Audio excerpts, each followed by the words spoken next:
everyone. My name is Jakub Polaczyk, and I'm the director of the Chopin and Friends Festival. During our quarantine talk, we have a wonderful composer who won the first prize in the instrumental category on the New Vision International Composition Competition last year for his was Splinter that was performed last year at the Polish Consulate by the Four Corners Ensemble, Charles Peck.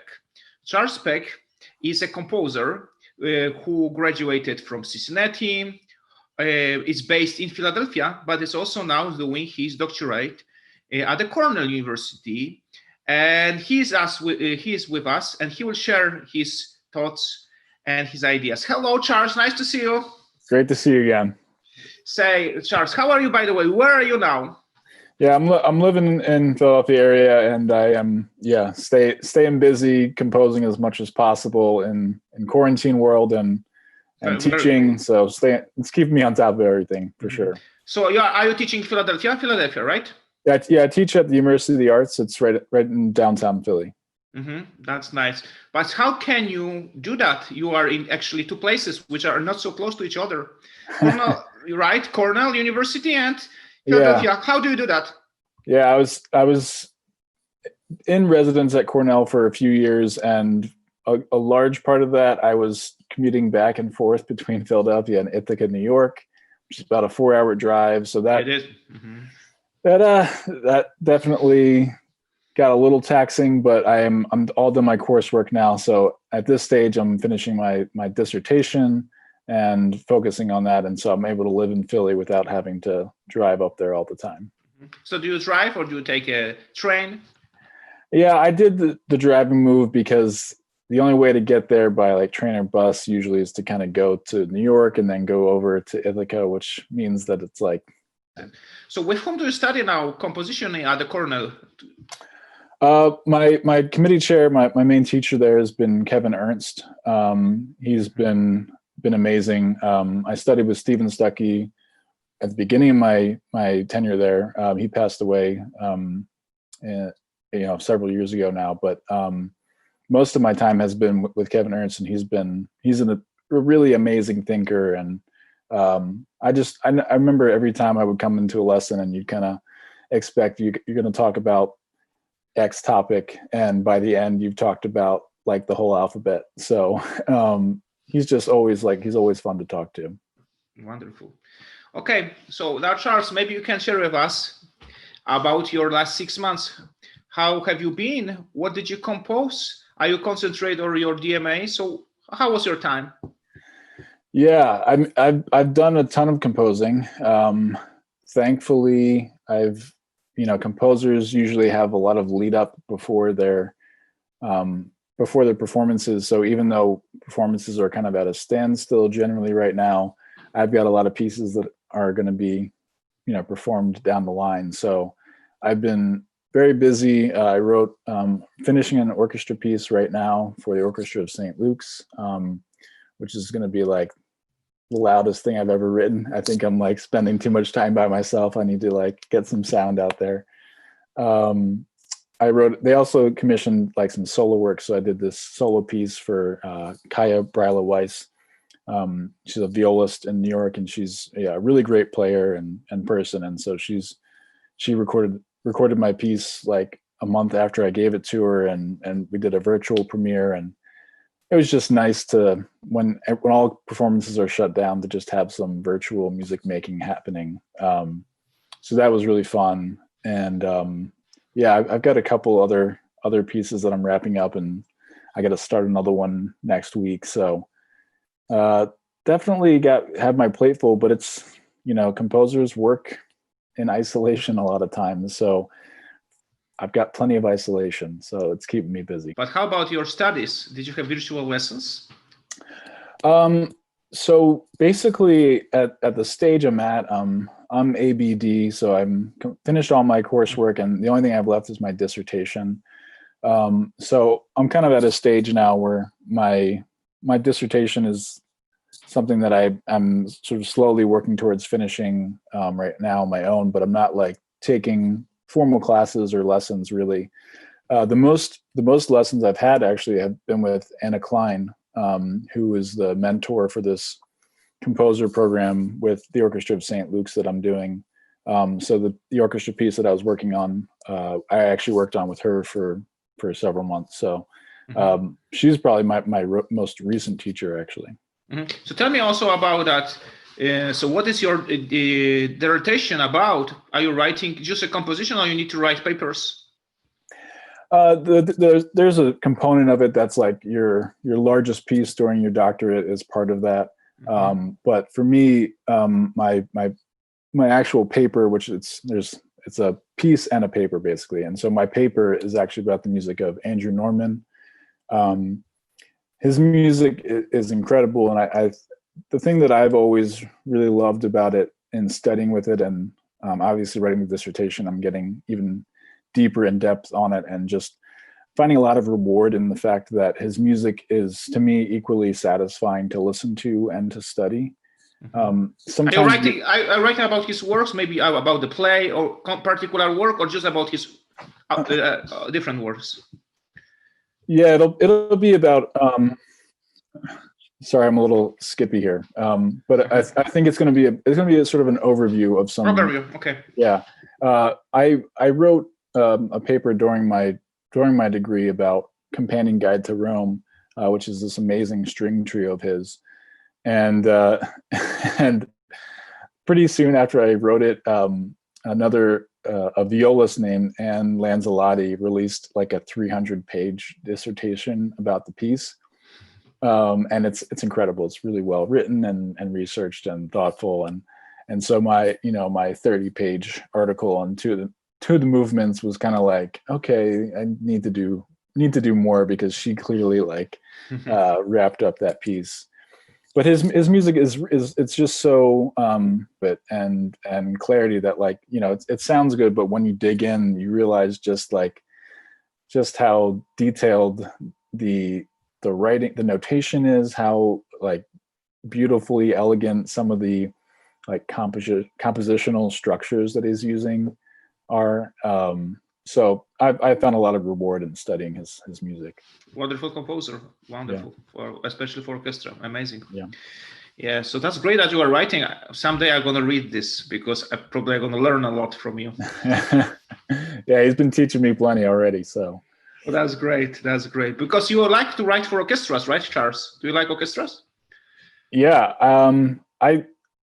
I don't want to say that I love writing chamber music, but there's always something sort of mesmerizing about orchestra. I remember the very first piece I ever wrote for orchestra, which was not it was a young composer piece, but I remember just feeling just very vulnerable, just because I've never experienced that, where you have literally 100 people trying to execute this idea you have in your head.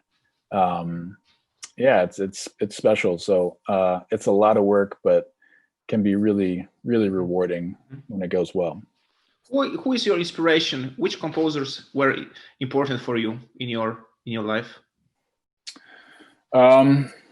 That's kind of always sort of an ongoing shifting list for me. I grew up playing classical music, and kind of my world was sort of the canon. So if you're thinking about orchestral music, it's I played Tchaikovsky and Copland and Beethoven, and I didn't really have that much exposure to contemporary music.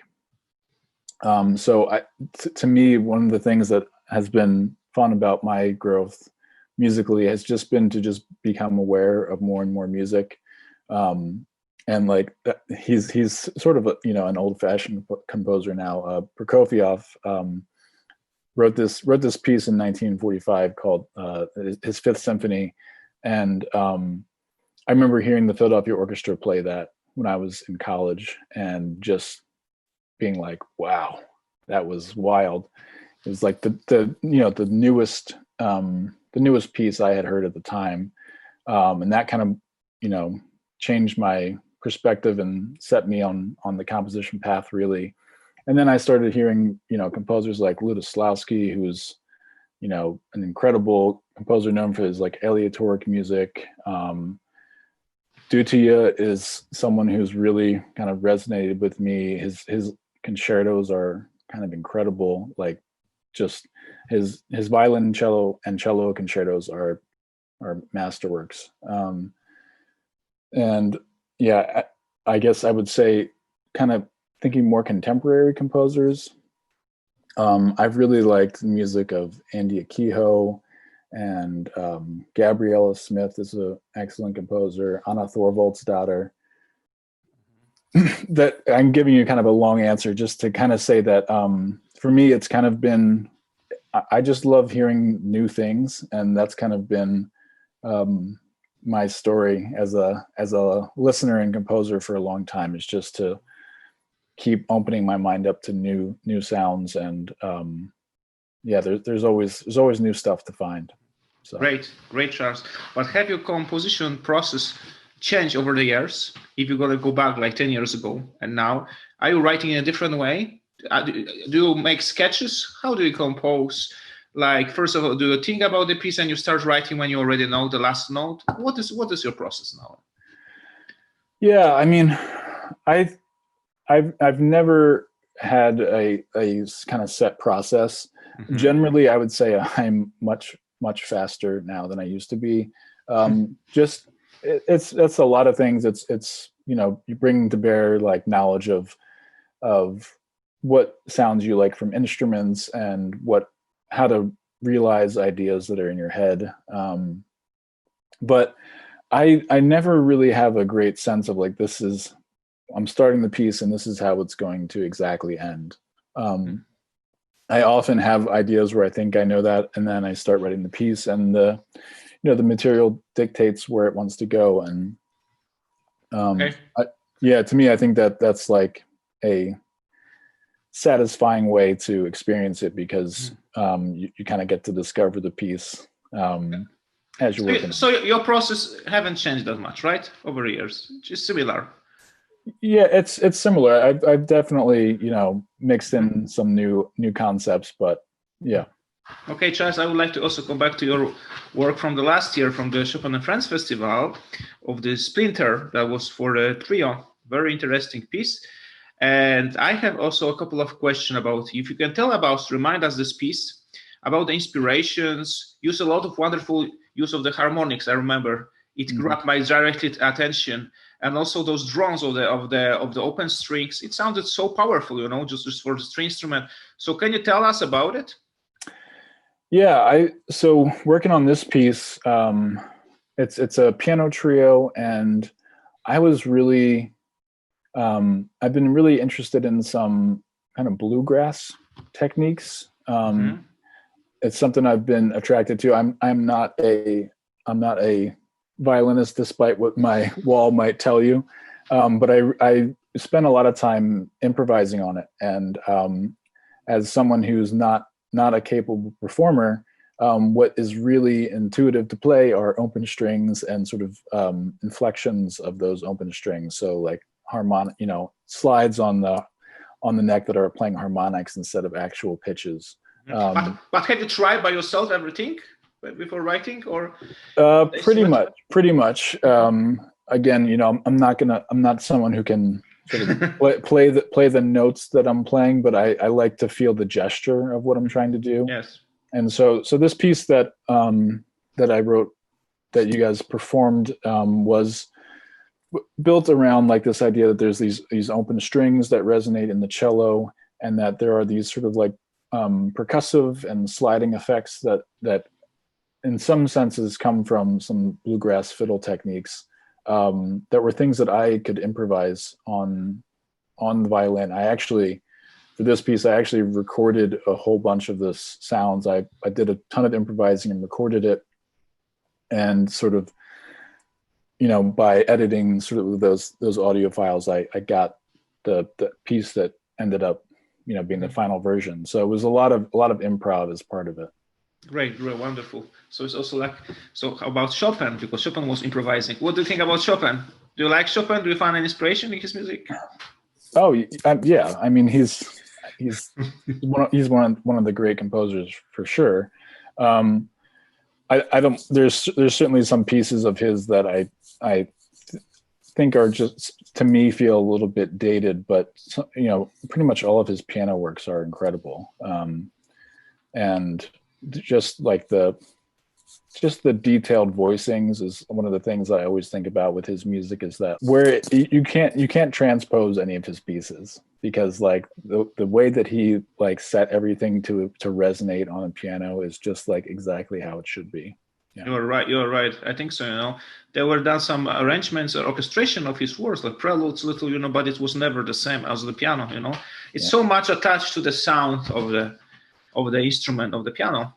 But his also concertos are slightly different, because then he uses orchestra, right, or just cello piece. Yes, but also Charles, tell us about your future projects, because now all the projects you mentioned about these works that you compose, have you canceled performances, maybe postponed for the last few, because many festivals got canceled or postponed. So how about, are you having any premieres in this year? Yeah, there's a few things that have been. I actually had like two premieres happening in March that got canceled. That will.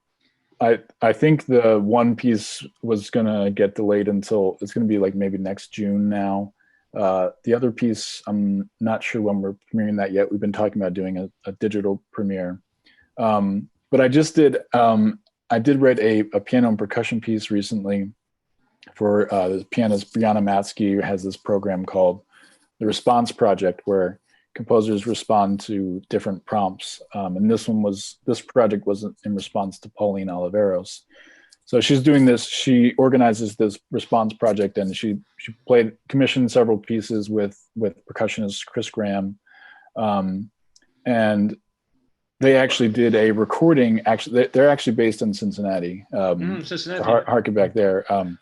But they recorded pieces in some of like the famous halls there, and then they're going to do sort of a video premiere of all these pieces. So, I've been inspired to see that, despite all this chaos, that people are finding ways to be creative in whatever way possible right now. Yes, but your orchestra piece, do you have maybe the date of the premiere of this orchestra piece that you are writing now? There's no date yet. I think that it was set to probably be delayed for a year to probably next June, but I'm not really sure yet. We haven't heard any official dates. With everything going on, it's one of those things where it's kind of a moving target.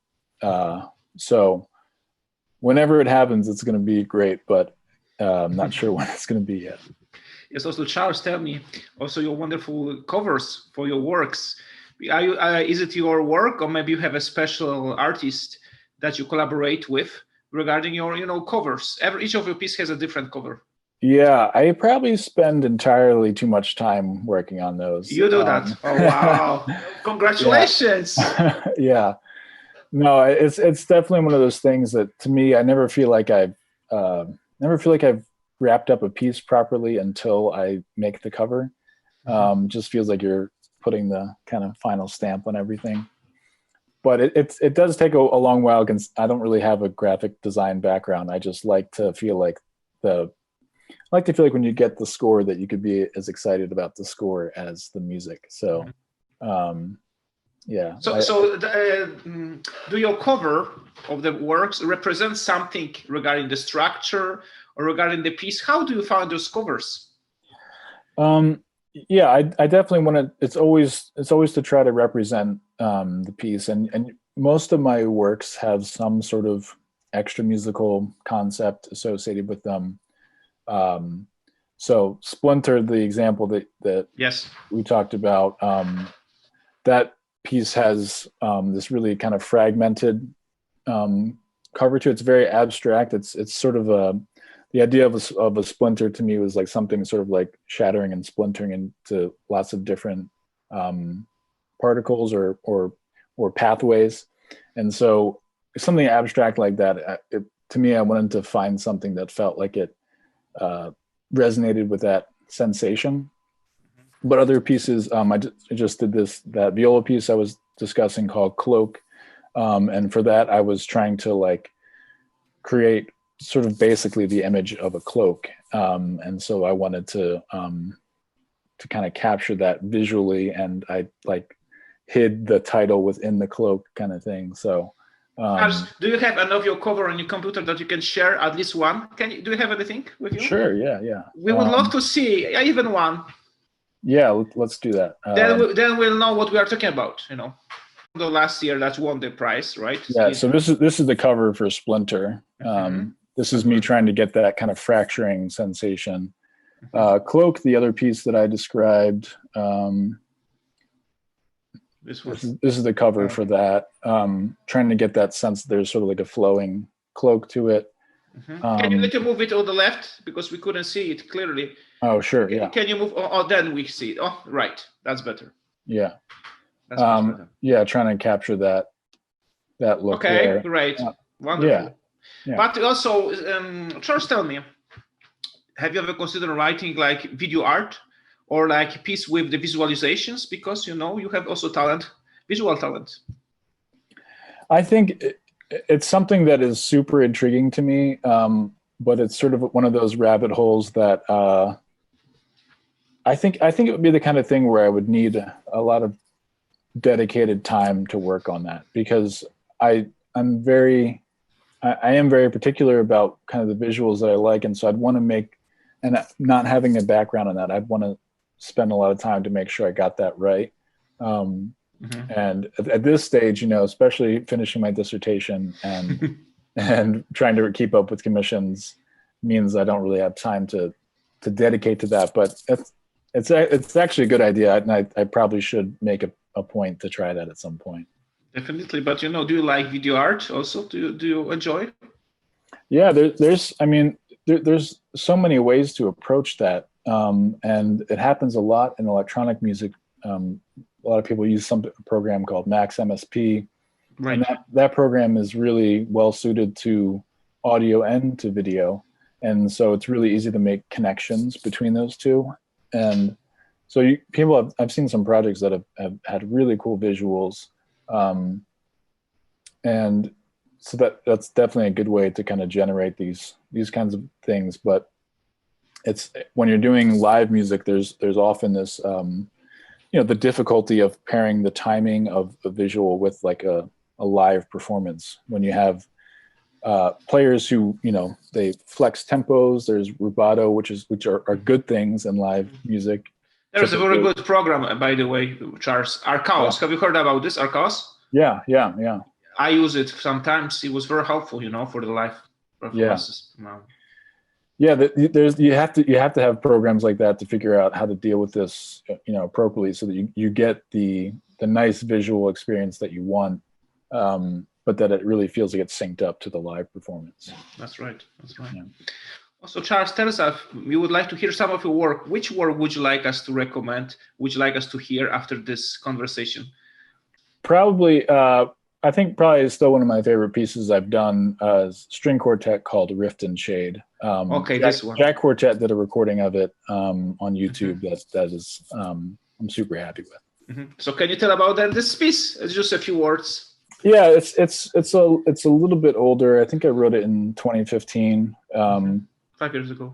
Yeah, and it was one of those pieces that it was sort of a breakout piece for me, and stylistically that I feel like I found some things that I really resonated with. So when you're listening to it, one of the things that I really liked that we also hear in Andrew Norman's music is this idea that you have multiple things that are sort of juxtaposed that don't always necessarily fit together, but that you can make them make sense together. And so the first movement does that. It's like these different ideas that are like really short fragments, and they go back to back, and they sort of form a phrase on their own. And then the second movement was like a formal structure that I really liked the idea of, that it's like an ABA, but there's two ABAs and they're offset. So like a delay kind of, right? No? Yeah, right. Exactly. Yeah. So like the high strings, the two violins are in like ABA, and they start it and they're this really high, super high sound. And then the viola and cello are in response to that. And so the two violins start the piece, and the viola and cello end the piece. And then they have this sort of like interplay of their motion. So, it's like bitonality, like you have two keys, sometimes. And it's also the idea, like having two layers, right? And not together. Very interesting. Yeah, I think it's sometimes, again, to pull some stuff that I've been interested in Andrew Norman's music. I like when music is like, can feel satisfying to listen to, but also has a concept or a structure that makes it really strong. And Rift and Shade was, for me, one of those pieces where I felt like I was able to capture both of those things really well. Mm-hmm. Mm-hmm. And how about the next movements of your string quartet? The third movement. That one's just two, actually. It's just only two movements. Unusual. Yeah. It's not so often. Okay, only two movements. Yeah. I'm actually next. My next piece to work on is a string quartet again. So I've had a break. I've worked on a bunch of chamber stuff with strings, but I'm finally getting back to string quartet next week. So yeah. So you especially do you like strings the most? Yeah, I really do. I'm a French horn player originally, and electric bass is my instrument. I can play guitars a bit, and that's great. But I think because I didn't play strings, that I have this like love that I just wish I could play that sound. My mom has a cello that she plays sometimes, and I remember the experience of just if you ever get the experience, anybody listening, make a point to do this. Just get a cello, find someone, borrow their cello, rest it on your shoulder, and just play the C and the G string, and just let it like resonate into your body. It's this amazing sound. It just warms the spirit. And so I think healing. It is healing. So I think that I've always been wishing that I was a string player. Yes, but Charles, why did you choose the French horn? There's not so much music for the wonderful instrument for contemporary music. Why did you choose French horn? Why? Well, to me, this goes back to my upbringing, that I didn't know any contemporary music back then, and so when I picked the French horn, I heard Mozart's Third Horn Concerto. Yes. And I thought as and Strauss Concerto also, right? Strauss Concerto. How about Strauss Concerto? So right? So I heard that music when I was 9, and I was like, "This is my instrument. That's my jam." And horn can still be amazing. There's some really good contemporary music. Actually, side listening plug. There's a wonderful, recently Abrahamson wrote a have you heard? Wonderful piece. Yes, yeah, great piece. Dai Fujikura has a really good piece for horn. Yes. And my teacher, Kevin Ernst, has one of my favorite instrument and electronics pieces ever. It's called Nisi. It's for horn and electronics, NISI. It's on SoundCloud. It's an incredible piece. So it's good stuff out there for it. Great, Charles. Great. So thank you very much for the conversation. This is wonderful to hear all of those stories. Absolutely. So great to talk with you again. Thanks for your time, and congratulations for those projects. You are so busy this time. And we wish you that your dissertation is going to come very, very soon. That's working out well for me right now, and I'm staying busy. So, yeah. Okay. So, but do you teach also theory? What do you teach? Do you teach counterpoint? I teach. I've taught theory. I'm teaching composition and history, actually. So history of music. That's also that's wonderful. Yeah. So, but history of music 1, history of music 2. It's American music history, actually. American music. Yeah, which has been really fun to dive into, and I feel like, it's something I've knew a lot about anyway. But the more you dig in when you're teaching something, there's all kinds of like interesting interplay between Europe and America kind of throughout history. So it's actually been pretty fun to dive in at that level. That's great, Charles, everything. So all the best for your students, and also for you. Thank you again. Thank you very much. Thank you. Have a nice afternoon. Bye-bye, Charles. Bye.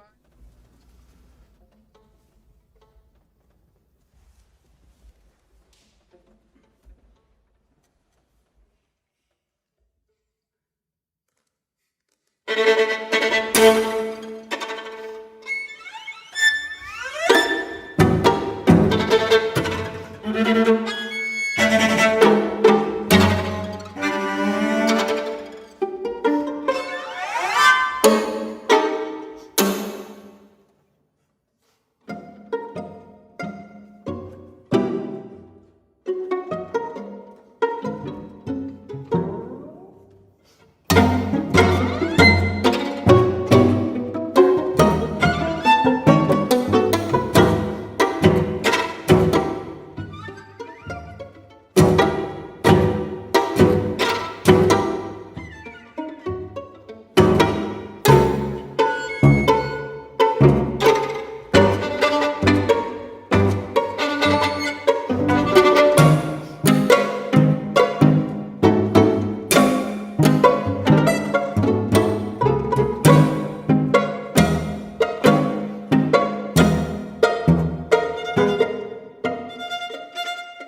you.